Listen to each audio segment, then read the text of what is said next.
ಪ್ರಿಯ ವೀಕ್ಷಕರೇ, ಎಲ್ರಿಗೂ ನಮಸ್ಕಾರ. ನಾನು ನಿಮ್ಮ ಪ್ರೀತಿಯ ಮಗಲ್ಮಕ್ಕಿ ಗಣೇಶ್, ಸ್ಥಾನಿಕ ಸಂಪಾದಕ ಅವಿನ್ ಟಿವಿ. ಒಂದು ಸಹಾಯಕ್ಕಾಗಿ ಈ ಒಂದು ಲೈವ್ ಬರ್ತಾ ಇದ್ದೀನಿ. ನಾನೀಗ ಚಿಕ್ಕಮಗಳೂರು ಜಿಲ್ಲೆ ಮೂಡಿಗೆರೆ ತಾಲೂಕಿನ ಮೂಡಿಗೆರೆ ಪಟ್ಟಣದ ಪಕ್ಕದಲ್ಲೇ ಇರ್ತಕ್ಕಂಥ ಬಿಳುಗಳ ವಾಸಿ ರಾಜು ಅನ್ನೋರು ಒಬ್ಬ ಕೂಲಿ ಕೆಲಸ ಮಾಡ್ತಕ್ಕಂಥ ವ್ಯಕ್ತಿ. ಆ ವ್ಯಕ್ತಿಗೆ ಈಗ ಒಂದು ಎಷ್ಟು ತಿಂಗಳಾಯ್ತು, 6 ತಿಂಗಳ ಹಿಂದೆ ಏನೋ ಕಾಲು ಊದ್ದಂಗಾಯ್ತು. ಇಲ್ಲಿ ಗೌರ್ಮೆಂಟ್ ಹಾಸ್ಪಿಟ್ಲ್ ಮೂಡಿಗೆರೆಯಲ್ಲಿ ತೋರಿಸಿದಾಗ ಅವರೆಲ್ಲ ಮಂಗಳೂರಿಗೆ ರೆಫರ್ ಮಾಡಿದ್ದಾರೆ. ಮಂಗಳೂರಿಗೆ ಹೋಗಿ ನೋಡಿದಾಗ ಅದೇನೋ ಕಾಲಿಗೆ ಒಂದು ವಿಷದ ಮುಳ್ಳು ಚುಚ್ಚಿದೆ, ಅದಕ್ಕೆ ಹೀಗಾಗಿ ಇರಬಹುದು ಅಂತ ಹೇಳಿದ್ದಾರೆ. ನಾನು ಅವ್ರನ್ನ ತೋರಿಸ್ತೀನಿ. ಈಗ ಅವರು ಕಾಲಿನಲ್ಲಿ ಚರ್ಮನ ಒಂದು ಕಾಲಿನ ತೆಗೆದು ಇನ್ನೊಂದಕ್ಕೆ ಹಾಕಿ ಹೀಗೆಲ್ಲ ಇದ್ದಾರೆ. ಬಟ್ ಕೂಲಿ ಮಾಡ್ತಕ್ಕಂಥ ಮನುಷ್ಯ. ಇಲ್ಲಿ ಕಾಪಿನಾಡು ಸಮಾಜ ಸೇವಾ ಸಂಘದವರು ಇವತ್ತು ಹೇಳಿದರು ನಮಗೆ ಈ ಥರದ್ದೊಂದು ಕಾರ್ಯಕ್ರಮ ಇದೆ, ಈ ಥರ ಆಗಿದೆ. ಅವ್ರಿಗೆ ನಾವೊಂದಷ್ಟು ಸಹಾಯವನ್ನು ಮಾಡಿದ್ದೀವಿ ಈಗಾಗಲೇ. ಆದರೆ ಆ ಮನುಷ್ಯ ಮಂಗಳೂರಿಗೆ ಹೋಗುವಾಗ ಆಂಬ್ಯುಲೆನ್ಸಲ್ಲೇ ಹೋಗ್ಬೇಕು ವಿತ್ ಟ್ರೀಟ್ಮೆಂಟು. 20,000 ರಿಂದ 25,000 ರೂಪಾಯಿ ಒಂದು ತಿಂಗಳಿಗೆ ಖರ್ಚಾಗುತ್ತೆ. ಇನ್ನು ಸುಮಾರು ಒಂದು 6 ತಿಂಗಳು ಅಥವಾ 1 ವರ್ಷನೇ ಬೇಕಾಗಬಹುದು ಅದು. ಹಾಗಾಗಿ ಅವರು ಕೂಲಿ ಮಾಡ್ಕೊಂಡು ಇರೋದ್ರಿಂದ ಯಾವುದೋ ಸಂಘ ಸಂಸ್ಥೆಗಳಲ್ಲಿ ಸಾಲ ತಗೊಂಡು ಈಗಾಗಲೇ 1 ಲಕ್ಷ ರೂಪಾಯಿನ ಖರ್ಚು ಮಾಡಿದ್ದಾರೆ. ಮಗಳೊಬ್ಳು ಓದ್ತಾ ಇದ್ದಾಳೆ. ಹೀಗಾಗಿ ಅವರಿಗೊಂದು ಸಹಾಯ ಮಾಡಿ. ಯಾಕೆಂದರೆ ಒಬ್ಬ ಬಡ ಕುಟುಂಬ, ಅದೊಂದು ವಾಸಿ ಆಗಲಾರದ ಕಾಯಿಲೆ ಅನ್ನೋ ಮಟ್ಟಕ್ಕೆ ಡಾಕ್ಟರ್ ಹೇಳಿದ್ದಾರೆ. ಅದ್ರ ವಾಸಿ ಆಗ್ತದೆ ಅಂತಲೂ ಕೂಡ ಹೇಳಿದ್ದಾರೆ. ಹಾಗಾಗಿ ಅವರು ಕೂಡ ಗೊಂದಲದಲ್ಲಿದ್ದಾರೆ. ಅವ್ರಿಗೆ ಈಗ ಬೇಕಾಗಿರ್ತಕ್ಕಂಥದ್ದು ಏನಂತಂದ್ರೆ ನೋ ಲಿಪ್ ಸಿಂಪತಿ, ಅಯ್ಯೋ ಪಾಪ ಅಲ್ಲ. ಈಗ ಬೇಕಾಗಿರೋಂಥದ್ದು ನೀವು ಒಂದು ಹಣಕಾಸಿನ ನೆರವು. ಅವರಿಗೆ 100 ರೂಪಾಯಿ, 50 ರೂಪಾಯಿ, 10 ರೂಪಾಯಿ ಎಷ್ಟೋ ಸಹಾಯ ಮಾಡಿ. ಆದರೆ ಆ ಮನುಷ್ಯನಿಗೆ ಒಂದು ತಿಂಗಳಿಗೆ ಒಂದು 25,000 ರೂಪಾಯಿ ಇವತ್ತು ಬೇಕಾಗುತ್ತೆ. ಹಾಗಾಗಿ ಒಂದು ಕೂಲಿ ಮಾಡ್ತಕ್ಕಂಥ ವ್ಯಕ್ತಿಗೆ ಇಂಥ ಒಂದು ಕಾಯಿಲೆ ಬಂದಿರತಕ್ಕಂಥ, ಇದು ಮಾರಣಾಂತಿಕ ಕಾಯಿಲೆ ಅಲ್ಲದೆ ಇದ್ರೂ ಕೂಡ ವಾಸಿಯಾಗೋದಕ್ಕೆ ತುಂಬ ಸಮಯ ಬೇಕಾಗುತ್ತೆ. ಹಾಗಾಗಿ ನಾನು ಅವ್ರನ್ನೇ ಮಾತಾಡ್ತಾ ಹೋಗ್ತೀನಿ, ಬನ್ನಿ. ನಮಸ್ಕಾರ ಸರ್. ನಮಸ್ಕಾರ. ತಮ್ಮ ಹೆಸರು? ರಾಜು ಅಂತ. ಏನ್ ಕೆಲಸ ಮಾಡೋದು ನೀವು? ನಾವು ಕೂಲಿ ಕೆಲಸ ಮಾಡೋದು. ಈಗ ಈ ತರ ಆಗಿ ಎಷ್ಟು ಸಮಯ ಆಯ್ತು? ಒಂದು 5 ತಿಂಗಳಾಯ್ತು. 5 ತಿಂಗಳು ಕಳೀತು. ಮೊದ್ಲು ಏನ್ ಕಾಲು ಊತ್ತಾ? ಮೊದ್ಲು ಕಾಲು ಹೊತ್ತು, 2ನೇ ದಿನ ಒಂದ್ಸಲ, 1ನೇ ದಿನ ಕಾಲು ಹೊತ್ತು, 2ನೇ ದಿನ ಕೆಲ್ಸಕ್ಕೆ ಹೋದೆ. ಮಾರನೇ ದಿನ ಫುಲ್ ಉತ್ತು ಇಷ್ಟು ದಪ್ಪ ಆಯ್ತು. ಆಮೇಲೆ ಗೌರ್ಮೆಂಟ್ ಹಾಸ್ಪಿಟ್ಲಿಗೆ ಹೋಗಿ ಒಂದು ಇಂಜೆಕ್ಷನ್ ಕೊಟ್ರು. ಇಂಜೆಕ್ಷನ್ ಕೊಟ್ಟ ತಕ್ಷಣ ಮತ್ತೆ ಮಾರನೇ ದಿನ ರಾತ್ರಿ ಬಂದು ಮಲಗುದು. ಮಲಗಿದ ತಕ್ಷಣ ಅದು ಫುಲ್ ಹೊತ್ತು ರಾತ್ರಿ ಇಡೀ ನಿದ್ರೆ ಬಂದಿಲ್ಲ. ಬಂದ ತಕ್ಷಣ ಬೆಳಿಗ್ಗೆ ಆಗೋಷ್ಟೊತ್ತಿಗೆ ಫುಲ್ಲು ಗುಳ್ಳೆ ತರ ಬಂದು ಹೊಡೆದೋಗಿ ಮತ್ತೆ ಹಾಸ್ಪಿಟ್ಲಿಗೆ ಹಾಸ್ಪಿಟ್ಲಿಗೆ ಬಂದ ತಕ್ಷಣ ನಿಮಗೆ ಎಂತ ಬಾಳೆ ದಿಂಡು ಕಾಯಿಲೆನೇನಂತ ಡಾಕ್ಟರ್ ಹೇಳಿದ್ರು. ಅದು ಆಮೇಲೆ ಸೀದಾ ನಾವು ವೆನ್ಲಕ್ಕಿಗೆ ಹೋಗಿದ್ದು. ಅಲ್ಲಿ ಈಗ ಮಂಗಳೂರು ವೆನ್ಲಕ್ಕಲ್ಲೇ ಟ್ರೀಟ್ಮೆಂಟ್ ನಡೆಯುತ್ತೆ. ಹೌದೌದು. ಅಂದ್ರೆ ನಿಮ್ಗೆ ಈಗ ಏನಾಗುತ್ತೆ ಅಂದ್ರೆ ಹೋಗಿ ಬರೋ ವೆಹಿಕಲ್ ಚಾರ್ಜ್ ಸುಮಾರು 10,000 ಬೇಕು. ಹೌದೌದು. ಮೆಡಿಸಿನ್ಗೆ ಒಂದು 10,000 ರಿಂದ 15,000 ರೂಪಾಯಿ ಬೇಕು ಅಲ್ವಾ? ತೋರಿಸಿ ಹೆಂಗಾಗಿದೆ ನೋಡಿ ವೀಕ್ಷಕರೇ.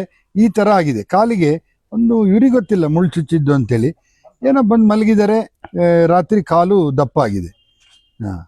ಆಗ ನೋಡಿ ಇದಕ್ಕೆ ಈ ತರ ಆಗಿದೆ. ಬೇರೆ ಯಾವುದೇ ರೀತಿಯ ಪೆಟ್ಟಾಗಿರೋಂಥದ್ದಾಗ್ಲಿ ಇನ್ನೊಂದಾಗ್ಲಿ ಏನಿಲ್ಲ.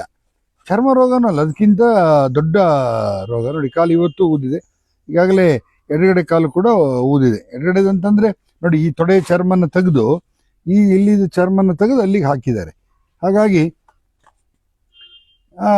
ಒಂದಷ್ಟು ಟ್ರೀಟ್ಮೆಂಟು ಸುಮಾರು ಸಮಯ ಬೇಕಾಗುತ್ತೆ. ಹಾಗಾಗಿ ಒಂದಷ್ಟು ಸಹಾಯ ಮಾಡಿ, ನಿಮ್ಮ ಕೈಲಿ ಎಷ್ಟು ಸಾಧ್ಯ ಆಗುತ್ತೆ. ಈ ಒಂದು ಲೈವ್ನ ಲೈಕ್ ಮಾಡಿ, ಶೇರ್ ಮಾಡಿ, ಕಾಮೆಂಟ್ ಮಾಡಿ, ಒಂದಷ್ಟು ಜನರಿಗೆ ತಿಳಿಸಿ. ನೀವು ಸಹಾಯ ಮಾಡೋದಲ್ದೇ ಒಂದಷ್ಟು ನಿಮ್ಮ ಸ್ನೇಹಿತರು ಅಥವಾ ಆಪ್ತರು, ಹಿತೈಷಿಗಳು, ಒಂದಷ್ಟು ಸಹಾಯ ಮಾಡ್ತಕ್ಕಂಥ ಮನಸ್ಸುಗಳು ಬೇಕಾದಷ್ಟಿದೆ ನಮ್ಮ ಹತ್ರ. ಹಾಗಾಗಿ ನೋಡಿ, ನಾವು ಇದೇ ಥರ ವಾರದಲ್ಲಿ 1-2 ತೋರಿಸ್ತಾ ಇರ್ತೀವಿ. ಸಹಾಯ ಮಾಡಿದ್ದೀರಿ ಎಲ್ಲರೂ. ಹಾಗಾಗಿ ಈ ಒಬ್ಬ ಬಡ ಕೂಲಿ ಕಾರ್ಮಿಕನ ಈ ಒಂದು ಕಾಯಿಲೆಗೆ ಅಟ್ಲೀಸ್ಟ್ ಇವರು ಮನೆಯವರು ಕೂಲಿ ಕೆಲಸ ಮಾಡೋದು. ಹೌದು. ಮಗಳೇನು ಓದ್ತಾಳೆ? ಮಗ ಏನು ಓದ್ತಾನೆ? ಅವನು 7th ಸ್ಟ್ಯಾಂಡರ್ಡ್. ಎಲ್ಲಿ? ಇಲ್ಲಿ ಬಿಳುಗುಳ ಸ್ಕೂಲಲ್ಲಿ ಓದ್ತಾನೆ. ಮಗ ಓದ್ತಾ ಇದ್ದಾನೆ. ಹಾಗಾಗಿ ಇವ್ರಿಗೆ ಬದುಕೋದಕ್ಕೆ ಬಹಳ ಕಷ್ಟ. ಅದ್ರ ಜೊತೆಗೆ ಹೆಂಡತಿ ಒಬ್ರು ಕೆಲಸ ಮಾಡ್ತಾರೆ. ಇವ್ರು ಕೆಲ್ಸಕ್ಕೆ ಹೋಗಂಗಿಲ್ಲ. 6 ತಿಂಗಳಾಯ್ತು. ಆದ್ರೆ ಊಟಕ್ಕೆಲ್ಲ ಏನು ಪರವಾಗಿಲ್ಲ, ಹೆಂಡತಿ ದುಡಿತಾರೆ ಅಂದ್ರೆ ನೋಡಿ ಇದಕ್ಕೆ ಟ್ರೀಟ್ಮೆಂಟಿಗೆ ದುಡ್ಡು ಎಲ್ಲಿ ತರೋದು? ಮತ್ತು ಅವ್ರು ಇರೋ ವ್ಯವಸ್ಥೆ ನೋಡಿ, ಇದೇ ಮನೇಲಿ ಅವ್ರು ಇರೋಂಥದ್ದು. ಒಂದು ಮನೇನೂ ಕೂಡ ಚೆನ್ನಾಗಿಲ್ಲ.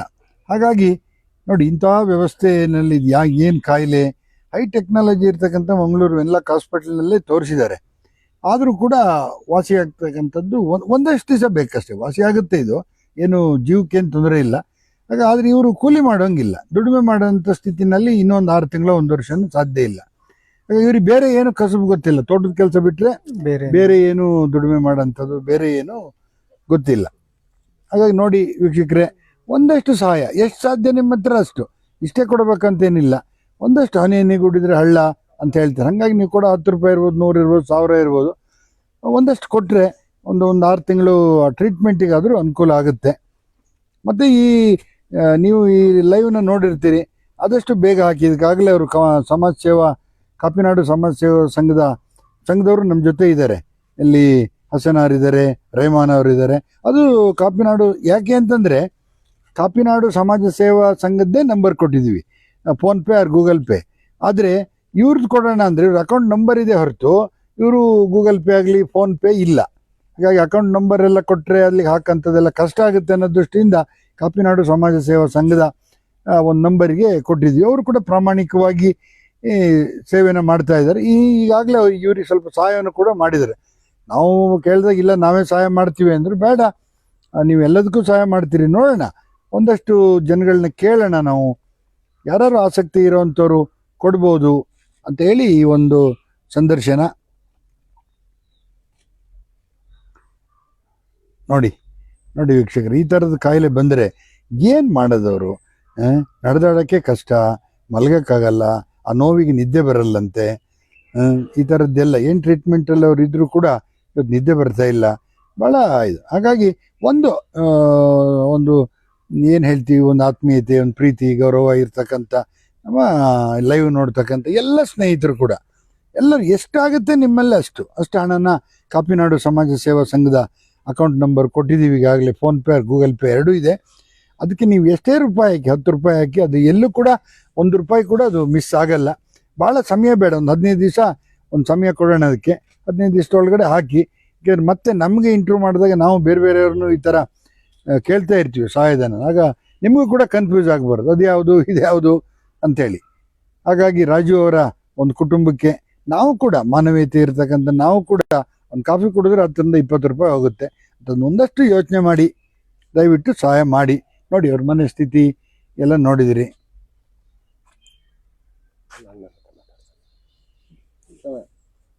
ಈಗ ನೀವು ಕೂಡ ನಮ್ಮಲ್ಲಿ ಸಾವಿರಾರು ಜನ ನೋಡ್ತಾ ಇದ್ದಾರೆ, ಏನು ಹೇಳಕ್ಕೆ ಇಷ್ಟಪಡ್ತೀರಿ? ಅದೇ ನನಗೆ ಅದಂಗೆ ಸ್ವಲ್ಪ ಇದು ಏನಾರು ಇದು ಸಹಾಯ ಬೇಕು.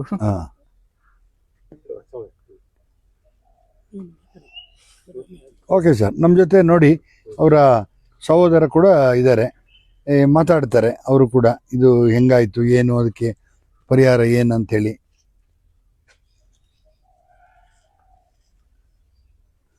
ನೋಡಿ, ನಿಮ್ಮ ಹೆಸರು? ಹಾಂ, ನೋಡಿ ಅವರ ತಮ್ಮ ಸೋಮಯ್ಯ ಅಂತ ಇದ್ದಾರೆ. ಅವರು ಕೂಡ ಅವ್ರನ್ನ ಬಲ್ಲವರು ಭಾಳ ವರ್ಷದಿಂದ. ಈ ಸ್ಥಿತಿ ಬಗ್ಗೆ ಅವರು ಕೂಡ ಒಂದಷ್ಟು ಮಾತಾಡ್ತಾರೆ.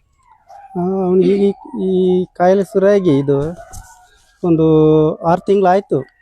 ಒಂದು ಈ ಸ್ವಲ್ಪ ಕುರ ಇದ್ದಂಗೆ ಆಯಿತು, ಅದು ಇದ್ದಿದ್ದಂಗೆ ಅಲರ್ಜಿ ಥರ ಆಯಿತು. ಇಲ್ಲೇ ಮೂಡಿಗೆರೆ ಹಾಸ್ಪಿಟ್ಲಿಗೆ ದೇವಸ್ಥಾನಕ್ಕೆ ಹೋಗೋಣ ಅಂತ ಮಾಡೋದು, ದೇವಸ್ಥಾನಕ್ಕೆ ಕರ್ಕೊಂಡು ಹೋಗ್ಬೇಕಾದ್ರೆ ಆಟೋದಲ್ಲಿ ಆ ಗುಳ್ಳೆ ಎಲ್ಲ ಹೊಡೆದೋಯ್ತು. ತಕ್ಷಣ ಗೌರ್ಮೆಂಟ್ ಹಾಸ್ಪಿಟ್ಲಿಗೆ ಕರ್ಕೊಂಡು ಹೋದು, ಇಲ್ಲಿ ಆಗಲ್ಲ ಅಂತೇಳಿ ಮಂಗಳೂರಿಗೆ ಬರೆದು ಕೊಟ್ಟರು.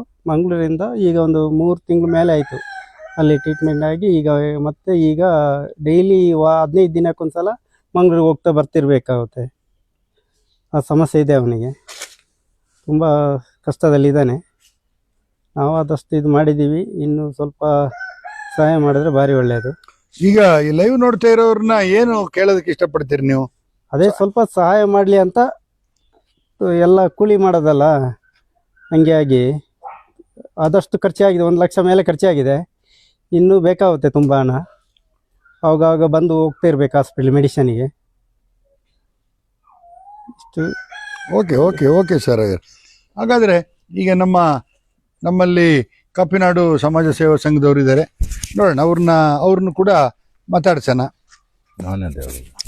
ಹೇಳಿ ಎಂತ ರೆಹಮಾನ್ ಅವರೇ, ನಮಸ್ಕಾರ ಸರ್ ನಮಸ್ಕಾರ. ನೀವು ಕಾಪಿನಾಡು ಸಮಾಜ ಸೇವಾ ಸಂಘದಲ್ಲಿ ಇದ್ದೀರಿ. ಹೌದು ಈಗ ಈ ತರದ ಹಲವು ಜನರಿಗೆ ಸಹಾಯ ಮಾಡಿದಿರಿ. ಹೌದು ಸರ್. ನಿಮ್ಮ ಪರಿಚಯ ಹೇಳ್ತಾ ಹೋದ್ರೆ ನಿಮ್ಮ ಕೇಳ್ತಾ ಅದೇ ಒಂದ್ ದಿನ ಆಗುತ್ತೆ. ಹೌದು ಅದಿರ್ಲಿ, ಈಗ ನೀವು ತಗೊಂಡಂತ ಒಂದು ನಿರ್ಧಾರ, ಕಾಪಿನಾಡು ಸೇವಾ ಸಮಾಜ ಸಂಘದಿಂದ ತಗೊಂಡಂತ ನಿರ್ಧಾರ, ಇವ್ರಿಗೆ ಒಂದು ಸಹಾಯ ಮಾಡ್ಬೇಕು ಅಂತ ಹೇಳಿ. ಈಗ ಹೌದು ಸರ್. ಅದ್ರ ಬಗ್ಗೆ ಈಗ ಸಾವಿರಾರು ಜನ ವೀಕ್ಷಣೆ ಮಾಡ್ತಾ ಇದಾರೆ, ನೋಡ್ತಾ ಇದಾರೆ. ಏನ್ ಹೇಳಕ್ ಇಷ್ಟಪಡ್ತೀರಿ ಸರ್? ಈಗ ನಾವು ಸಣ್ಣದ್ರಿಂದ ಅವ್ರನ್ನ ನೋಡಿದವರು. ಯಾರು ಇವನಿಗೆ ಈಗ ನನಗೆ ಇವನು ಹಿಂಗೆ ಆಗಿದೆ ಅಂತೇಳಿ ಪರಿಸ್ಥಿತಿ ನನಗೆ ಗೊತ್ತಿರಲಿಲ್ಲ. ನಮ್ಮ ಕಾಪಿನಾಡು ಸಮಾಜ ಸೇವಕರು ಹಸನ್ ಅವರವರು ನಮಗೆ ತಿಳಿಸಿದ್ರು ಹಿಂಗೆ ಅಂತೇಳಿ. ದಯವಿಟ್ಟು ಎಲ್ಲ ಸೇರಿ ಅವರಿಗೆ ಏನು ಒಂದು ಸಹಾಯವನ್ನು ಎಲ್ಲ ಸೇರಿ ಮಾಡಿ. ಯಾಕಂತ ಹೇಳಿದ್ರೆ ಸಣ್ಣದು ಮಗ ಒಬ್ಬ ಇರೋದು, ಮತ್ತು ಹೆಂಡತಿ ಕೆಲ್ಸಕ್ಕೆ ಹೋಗ್ತಾ ಇದ್ದಾರೆ. ಅವನಿಗೆ ಮಿನಿಮಮ್ಮು ತಿಂಗಳಿಗೆ ಒಂದು 25,000 ರೂಪಾಯಿ ದುಡ್ಡು ಬೇಕು. ಅದಕ್ಕಾಗಿ ದಯವಿಟ್ಟು ಎಲ್ಲ ಸೇರಿ ನಾವು ಸಹಕರಿಸ್ತೀವಿ. ಆದರೂ ನೀವು ಎಲ್ಲರೂ ಸೇರಿ ಅವ್ನಿಗೆ ಏನು ಕೈಯಲ್ಲಾಗುತ್ತೆ ಅದನ್ನೊಂದು ದಯವಿಟ್ಟು ಸಹಾಯ ಮಾಡಿ ಅಂತೇಳಿ ನಾನು ನಿಮ್ಮ ಹತ್ರ ತಿಳಿಸ್ತೀನಿ. ನೋಡಿ ವೀಕ್ಷಕರೇ, ಈಗ ಅವರು ಕಾಪಿನಾಡ ಸಮಾಜ ಸೇವಾ ಸಂಘದವರು ಈಗಾಗಲೇ ನಿಮ್ಮ ಹತ್ರ ಮಾತನಾಡಿದ್ದಾರೆ. ಒಂದಷ್ಟು ಸಹಾಯ ಮಾಡ್ತೀವಿ ಅಂತಂದ್ರೆ ಅವರಿಗೆ ವಾರದಲ್ಲಿ ಒಂದು ಅಥವಾ ತಿಂಗಳಲ್ಲಿ ಒಂದು ಈ ಥರದ್ದೆಲ್ಲ ಭಾಳಷ್ಟು ನಡೀತಾ ಇರುತ್ತೆ. ಹಾಗಾಗಿ ಒಂದಷ್ಟು ಸಹಾಯ ಮಾಡೋದಕ್ಕೆ ನಾನು ಕಾಪಿನಾಡು ಸಮಾಜ ಸೇವಾ ಸಂಘದ ಅಧ್ಯಕ್ಷರಾದ ಹಸನಾರ್ ಅವ್ರ ಹತ್ರ ಬರ್ತಾ ಇದ್ದೀನಿ. ಹಸನಾರ್ ಅವರೇ, ನೋಡಿ, ಈ ವ್ಯಕ್ತಿಯ ಬಗ್ಗೆ ನೀವು ಅನೇಕ ಸೇವೆಗಳನ್ನು ಮಾಡ್ತಾ ಇದ್ದೀರಿ. ಈಗ ಅದ್ರ ಜೊತೆಯಲ್ಲಿ ತಿಂಗಳಲ್ಲಿ ಈ ಥರದೊಂದು 8-10 ಕೇಸ್ಗಳಲ್ಲಿ ಭಾಳಷ್ಟು ಜನಕ್ಕೆ ಸಹಾಯ ಮಾಡಿದ್ದೀರಿ. ಹಾಗಾಗಿ ಇವರು ನಿಮ್ಮ ಊರಿನವ್ರೆ. ಹಾಗಾಗಿ ರಾಜು ಅವರ ಈ ಸ್ಥಿತಿಗತಿಗೆ ಸಾರ್ವಜನಿಕರಿಗೆ ಏನು ಹೇಳಕ್ಕೆ ಇಷ್ಟಪಡ್ತೀರಿ? ನಮಸ್ಕಾರ, ಅಸೈನರ್ ಅಂತ. ನಾನು ಸೋಷಿಯಲ್ ವರ್ಕರು ಅಸೈನರ್ ಅಂತ, ಕಾಫಿನಾಡು ಸಮಾಜ ಸೇವಕರ ಸಂಘದ ಅಧ್ಯಕ್ಷನಾಗಿದ್ದೀನಿ. ಇವನು ನಾವು ಆತ್ಮೀಯರು, ಭಾಳ ಆತ್ಮೀಯರು, ಜೊತೆಲಿ ಕೆಲಸ ಮಾಡ್ತಾ ಇದ್ದು. ಈ ಪರಿಸ್ಥಿತಿ ಬಂದು ಇವನು ಒಂದು 6 ತಿಂಗಳಾಯಿತು. ನನಗೆ ಭಾಳ ಬೇಜಾರಾಯ್ತು ಇದು ನೋಡಿ. ಅವಾಗ ಇವನು ಮೊನ್ನೆ ಒಂದ್ಸರಿ ಕಾಲ್ ಮಾಡಿ, ಕಾಕ ನಮ್ಗೆ ಏನಾರು ಒಂದು ಹೆಲ್ಪ್ ಮಾಡಬೇಕಲ್ಲ ಅಂದಾಗ, ಆಯಿತು ಬರ್ತೀನಿ ನಾನು ಅಂತೇಳಿ ನಾನು ಎಲ್ಲ ಗ್ರೂಪಿಗೆಲ್ಲ ಹಾಕಿ ಹೆಲ್ಪಿಂಗು ಎಲ್ಲ ಮಾಡಿದ್ವಿ. ಒಂದು ಸ್ವಲ್ಪ ಹಣಕಾಸಿನ ಅವಸ್ಥೆ ಆಗ್ತಾ ಇದೆ. ಮತ್ತು ಈಗಲೂ ಅಷ್ಟೇ, ಈ ಲೈವ್ ನೋಡೋರು, ನಾವು ಇದು ಕೆಲವು 15 ದಿವಸ ಮಾತ್ರ ಟೈಮಿಂಗ್ಸು. ಅದರೊಳಗೆ ನೀವು ಎಷ್ಟಾಗುತ್ತೆ ಅಷ್ಟು ನಿಮ್ಮ ಕೈಲಿ 10 ರೂಪಾಯಿ ಆದರೆ 10 ರೂಪಾಯಿ ಹಾಕಿ ಸ್ಕ್ರೀನ್ಶಾಟ್ ಕಳಿಸಿ, ನಮ್ಮ ಅದೇ ನಂಬರಿಗೆ ಸ್ಕ್ರೀನ್ಶಾಟ್ ಕಳಿಸಿ. ನಾವು ಅದನ್ನು ನೀವು ಇಮಿಡಿಯೇಟ್ಲಿ ನಾವು ಇದು ಮಾಡ್ತೀವಿ. 1 ರೂಪಾಯಿನೂ ಆ ಕಡೆ ಆಗಲ್ಲ. ಮತ್ತು ಆದಷ್ಟು ಸಹಾಯ ಮಾಡಿ ಅಂತ ಕೇಳ್ಕೊಳ್ತೀವಿ. ಯಾಕಂದರೆ ಇಂಥದ್ದು ಬೇಕಾದಷ್ಟಿದ್ದಾವೆ. ಇದು ನಮ್ಮ ಕಣ್ಮುಂದೆ ಕಾಣೋದು, ಇದು ನಮ್ಮ ಪಕ್ಕದಲ್ಲಿರೋಂಥ ಇಂಥ ಕಾಯಿಲೆಲ್ಲ ಬಂದರೆ ಪರಿಸ್ಥಿತಿ ನೋಡಿ, ಮನೆ ಬೇರೆ ಸರಿ ಇಲ್ಲ ಒಂದು. ಅದರಿಂದ ಅವನಿಗೊಂದು ಆದಷ್ಟು ಸಹಾಯ ಮಾಡಿ. ಅವನು ಕೇಳ್ಕೊಳ್ಳೋದಷ್ಟೇ. ಅವನು ನೋಡಿ, ಇನ್ನೊಂದು ಕಾಲು ನೋಡಿ, 2 ಕಾಲು ಊದಿದೆ, ನಡೆಯೋಕ್ಕಾಗಲ್ಲ, ಕೂರಕ್ಕಾಗಲ್ಲ, ರಾತ್ರಿ ಇಡೀ ಮಲಗಲ್ಲ ಅಂತ. ಹಾಸ್ಪಿಟ್ಲಲ್ಲಿ ಇದ್ರೆ ಒಂದು ಇಂಜೆಕ್ಷನ್ ಏನಾದ್ರು ಕೊಟ್ಟು ಮಲಗಿಸ್ತಾರೆ. ಇಲ್ಲಿ ಅಂತ ಒಂದು ಇದಾಗಲ್ಲ. ದಯವಿಟ್ಟು ಯಾರು ನೀವು 10 ರೂಪಾಯಿ ಹಾಕಿದ್ರು ಬೇಜಾರಿಲ್ಲ, ಸಂತೋಷನೇ. ಯಾರು ಬೇಕು 10 ರೂಪಾಯಿ ಬೇಕಾದ್ರೆ ಹಾಕಿ, ಸಂತೋಷನೇ. 100 ರೂಪಾಯಿ ಹಾಕಿ ಸಂತೋಷನೇ. 1000 ರೂಪಾಯಿ ಹಾಕಿದ್ರು ಸಂತೋಷನೇ. ಒಂದು ಸ್ಕ್ರೀನ್ಶಾಟ್ ಕಳಿಸಿ, ಯಾವಾಗಲೇ ಹಾಕಿದ ತಕ್ಷಣ ಒಂದು ಸ್ಕ್ರೀನ್ಶಾಟ್ ಕಳಿಸಿ, ಅದನ್ನು ನಾವು ಅವನಿಗೆ ತಲುಪಿಸಂತ ಇದನ್ನ ನಾವು ಮಾಡ್ತೀವಿ. ಈಗ ನೋಡಿ, ಪ್ರಾಮಾಣಿಕವಾಗಿ ಸೇವೆ ಮಾಡಿರ್ತಕ್ಕಂಥ ಈ ಕಾಪಿನಾಡು ಸೇವಾ ಸಂಘದವರು ಒಂದಷ್ಟು ಸಮಾಜಮುಖಿ ಕೆಲಸಗಳನ್ನ ಮಾಡ್ತಾ ಇದ್ದಾರೆ. ಹಾಗಾಗಿ ನೀವು ಕೂಡ 10 ರೂಪಾಯಿನೂ ಕೂಡ ರಾಜು ಅವರಿಗೆ ತಲುಪುತ್ತೆ. ಅಲ್ಲಿ ಎಲ್ಲೂ ನೀವು ಮಿಸ್ ಆಗಲ್ಲ, ಯಾಕಂದ್ರೆ ಬಹಳ ಪ್ರಾಮಾಣಿಕವಾಗಿ ಕೆಲಸ ಮಾಡೋಂಥ ವ್ಯಕ್ತಿಗಳು. ಹಾಗಾಗಿ ನೋಡಿ, ಇನ್ನೊಂದ್ಸರಿ ನಾನು ರಾಜು ಅವರನ್ನು ತೋರಿಸ್ತೀನಿ. ದಯವಿಟ್ಟು ಅವರಿಗೆ ಒಂದಷ್ಟು ಸಹಾಯ ಮಾಡಿ ನೀವು.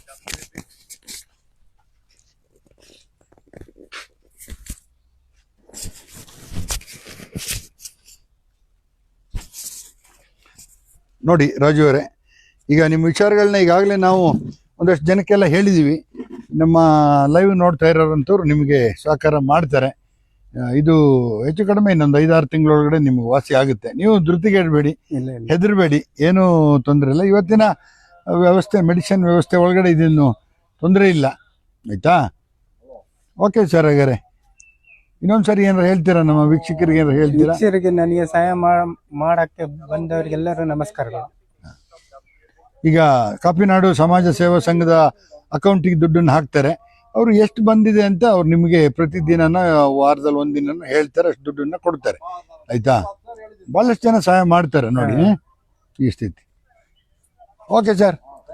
Okay sir. ಪ್ರಿಯ ವೀಕ್ಷಕರೇ, ಈಗಾಗಲೇ ನೋಡಿದಿರಿ, ಅವರ ಸ್ಥಿತಿಗತಿಯಿಂದ ನೋಡಿದಿರಿ. ಎಷ್ಟಾರಾಗಲಿ ನಿಮ್ಮ ಕೈಲಾದಷ್ಟು ಸಹಾಯ ಮಾಡಿದರೆ, ಒಂದು ಬಡ ಕಾರ್ಮಿಕನಿಗೆ ಒಂದು ಟ್ರೀಟ್ಮೆಂಟಿಗೆ ದುಡ್ಡು ಕೇಳ್ತಾ ಇರೋಂಥದ್ದವರು.